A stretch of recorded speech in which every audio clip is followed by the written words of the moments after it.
Thank you very much. So, when an established respiratory service takes on the caseload of motor neuron disease, it shouldn't be too hard or difficult, surely. That was us 5 years ago. The addition of this caseload has been a rollercoaster ride of learning experiences, both the highs and the lows. And I definitely have been one of those people calling the Bethlehem service saying, I just need to talk this through, please.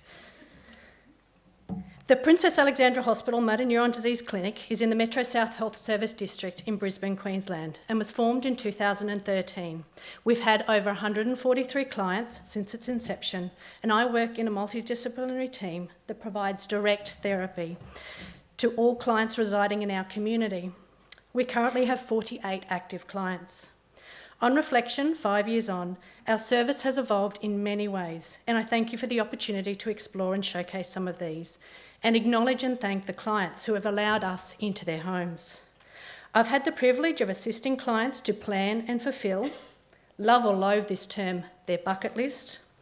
This includes finding a wheelchair-accessible swimming facility so that the essential role of parenting can continue with swimming lessons, to reviewing the layout of various sized aircraft bodies to assist with selecting which aircraft has the largest bathroom facilities.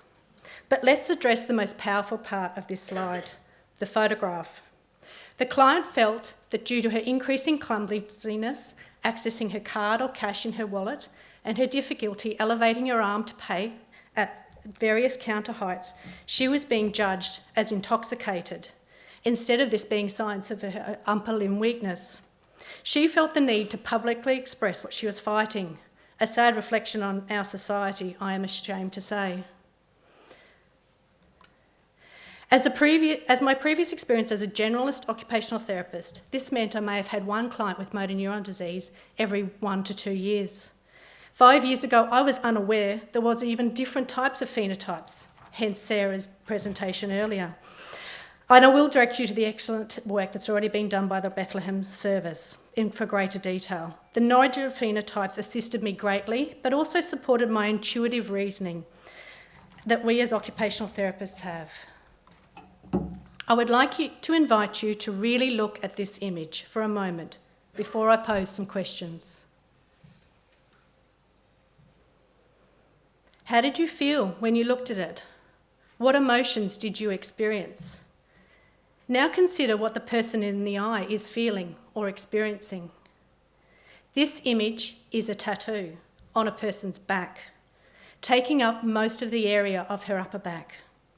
She designed this image to represent how she felt living with flail arm onset MND, that she feels that life is going on around her and yet she is still here. When I first saw this, my impression was of a person being trapped in their own body. K 2006 says the loss of independence and role can result in social death prior to biological death, and occupational therapy can help a person to adapt to new and appropriate functions and roles. Open-ended questions, such as the beautifully titled article, "What Bothers You Most?" is pivotal in these interactions, instead of only questions to address the physical symptoms of motor neuron disease. Questions that probe the psychological, spiritual, and social concerns that are the most distressing for the client can sometimes prove the most powerful. These style of questions are generally the ones I pose to clients during the very start or end of my interactions with them. And the primary theme of some studies has emerged that doing equals living. People recognise that engagement in things that meant something to them, be it household chores, gardening, daily walks, that these occupations saved them, that they reminded them that they were still alive, still capable, still part of the world. And therefore, occupation is acknowledged as an essential part of human existence and may take on an enhanced significance in the face of advanced illness. Occupational therapy is not just about ramps, wheelchairs and commodes, although assistive technology and home modifications are critical. But working in this area of motor neuron disease, it's our chance to apply our occupational lens. And one such way is through consideration of occupational deprivation, something I had not considered 5 years ago. Occupational deprivation is defined as the state of preclusion from engagement in occupations of necessity and or meaning due to factors outside the immediate control of individuals. Now take a moment to think about the person trapped in the eye for a moment. I would suggest they're experiencing occupational deprivation. Or consider my 80-year-old lady who was living alone, playing golf and tennis twice a week. She was managing her life in its entirety, but upon the diagnosis of motor neuron disease with one-sided mild upper limb weakness, various concerned, supportive and engaged family members insist that she move out of home, move in with them, cease playing all sport and driving. Put yourself in her shoes for a moment. Would she be experiencing occupational deprivation? Even though the family members had the best of intentions. Or consider the 58-year-old client we've had, who, due to lower limb weakness, was deemed unfit for work after the most recent medical review. He is escorted off the factory floor in front of his colleagues. This man had worked his entire life at one company since the age of 15, and now he's home all day, every day, whilst his friends and family are at work. Studies have shown that the most prevalent palliative care symptoms are not the ones that cause our clients the most distress, and they're also not the symptoms that occur at the end of the disease journey. I would suggest they actually occur earlier on in the disease progression, these being the loss of function. And these symptoms are generally ones that trigger a referral to occupational therapy or occupational therapy interventions. Whilst I had seen assistive technology as an enabling device, reducing the impact of a person's disability and promoting their independence, I was soon to learn differently. An example of this is with our funding scheme. I'm required to trial in a client's home a hoist prior to it being funded through the funding scheme. For one client, the sight of a hoist or the thought of using it brought her to tears. She would not allow the sling to be applied to her. Even after she'd observed her husband being hoisted in the sling, and then she'd observed her husband being competent using the hoist, hoisting me in the sling, she still was unable to do that. Some studies, primarily out of Oregon in the United States of America, have shown that terminally ill individuals who are able to request lethal interventions to hasten their deaths have reported the limited ability to participate in activity that makes life enjoyable is a factor contributing to their decision. In the last 5 years, Metro South Health has achieved bronze certification in excellence in person-centred care, making us the first organisation in Australia to achieve planetary designation. Some of the philosophies that have resonated with me are, we are human beings caring for other human beings. And sometimes we do lose sight of that as health professionals. That we are all caregivers. Essentially, this client was to identify how they define their parenting roles and then redefine these roles. I assisted them to value the act of being and not doing in regard to parenting. You didn't need to do the nappy changes. We had to identify with this person what was the most important things that they would do. We explored and identified aids and adaptations with the client as their symptoms progressed. So, for example, a bottle holder that can be used when a person has no hand strength, as the feeding of their child was a precious role and a bonding time for them. Or the Hug Me sling, as pictured here, was created by a very clever occupational therapist from New Zealand. The sling holds a child safely in the lap of a person in a wheelchair. The child is seated sideways, so eye contact between the parent and the child can be maintained. We also raised the height of play surfaces with appropriate security, so play could occur between the child and the parent whilst they were seated in a wheelchair. We also assisted the client with identifying wheelchair-accessible playgroups. I had the privilege of presenting this slide last year at a conference with health professionals and people living with motor neuron disease in the audience. It was at this time that an audience member started to sob silently with obvious distress. There was other audience members next to him, supporting him, so with difficulty I continued. It was after my presentation I spoke to them. They had attended the conference, seeking information and wanting to plan for the future. However, with mild lower limb weakness, needing only a single Canadian crutch for mobility, the concept of parenting a young child in a wheelchair was too close to home. This question was posed after I had arranged the 6th pressure mattress trial for a client in their home.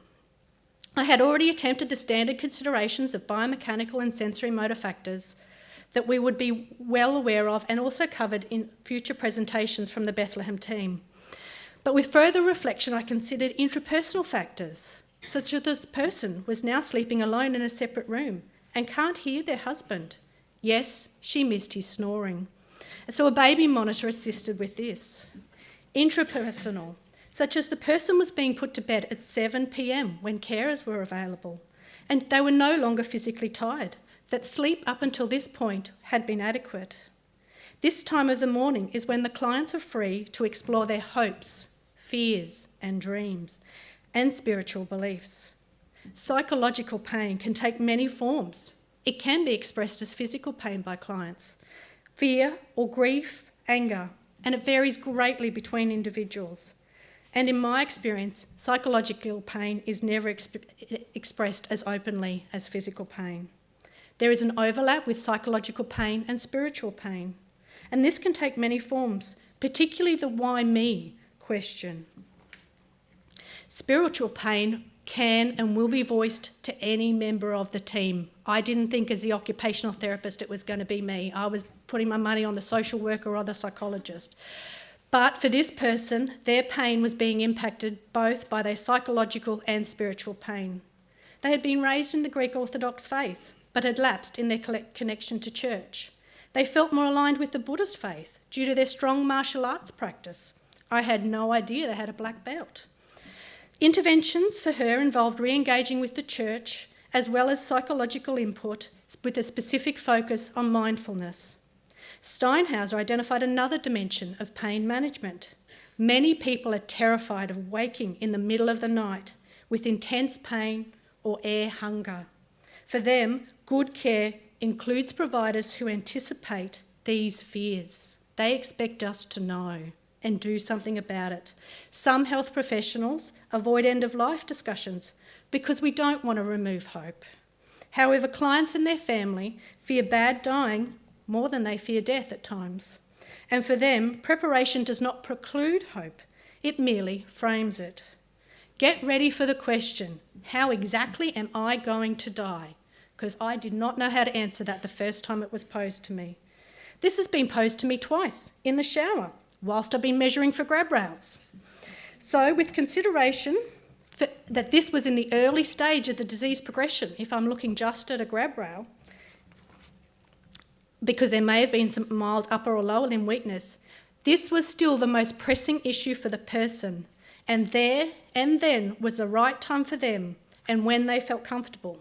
Now, my hypothesis is that the reduced amount of eye contact and the fact that they weren't watching my body language were reasons why they felt more confident asking that question at that time, because they didn't want to judge my reaction.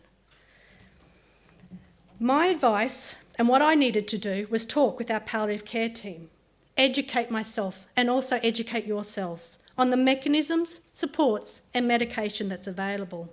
Then get really comfortable with this topic, because your clients may only ask once this question, and depending on your reaction, it may be the only time they ever ask. How you handle it is critical for that person, and you're doing them a disservice if you're not comfortable talking in this space. This is the only evidence I could find on pain management, and it's from 2001. I invite any keen researchers in the room. This is a huge area, and eagerly anticipate the presentations from later on in the day and the conference, because there's some great things coming up. This is a question that elicited my favourite response. I don't really know a lot, but I'll have to find out something for you. During discussions with the team at Donate Life Queensland, they provided the information that if the client was in ICU on a ventilator, they would be able to accept their organs. It had a significant impact on the location of the client's final weeks and days, as she was unsure if her passing was to occur at home or at hospital and the impact that would have on her young children. Clients and Dr. Dave actually spoke about the importance of their contribution to the well-being of others. We fully expect clients to need care, but we have to acknowledge the extent to which they also need to reciprocate. Social psychologists describe this phenomenon as generativity, as in one of the great emotional tasks of human development. When I commenced practice in the area of MND, funding for augmented communication and alternative access was only for voice replication. But with the approval of eye gaze systems and other devices since 2015 in Queensland, there's been an explosion of opportunities. From Skyping family in European countries to watch grandchildren, to online shopping and contributing to the family unit that way. With open-ended questions and exploration, the client identified their awareness that the location of their death in the future is probably in a bed. They expressed a fear of dying in bed, but also a fear that someone already had died in that bed, and that it was highly likely that any bed they'd ever slept on in hospital, someone had died, but they were okay with that. They wouldn't feel comfortable with the deathbed coming into their living house, was how they framed it. Carers also report less disturbed and better quality sleep when they are able to co-sleep with clients. I call them height adjustable beds, so similar to Sarah's photos. We also have to be reminded that there is intimacy, both physical and emotional, that occurs when you co-sleep. And I was reminded of that recently, never to assume anything.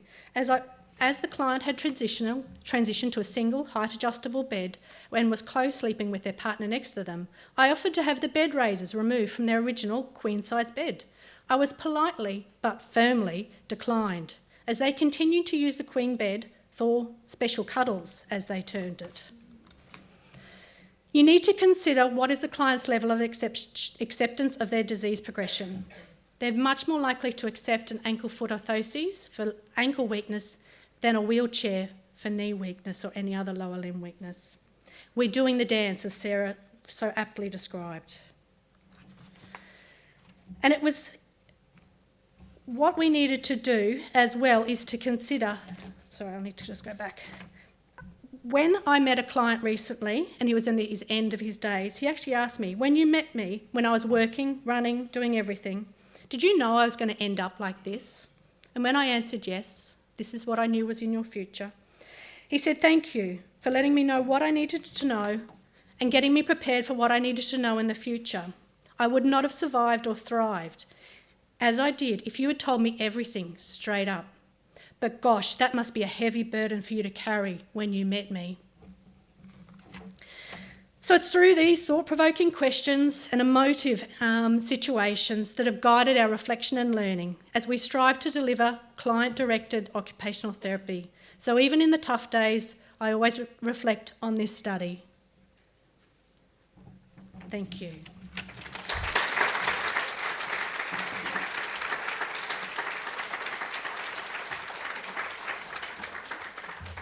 Thank you. We have time for one question at least.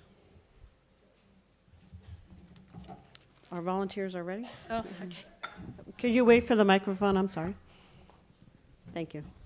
Whereabouts is your clinic at the Metro South Health if we wanted to contact you for any information? Please do.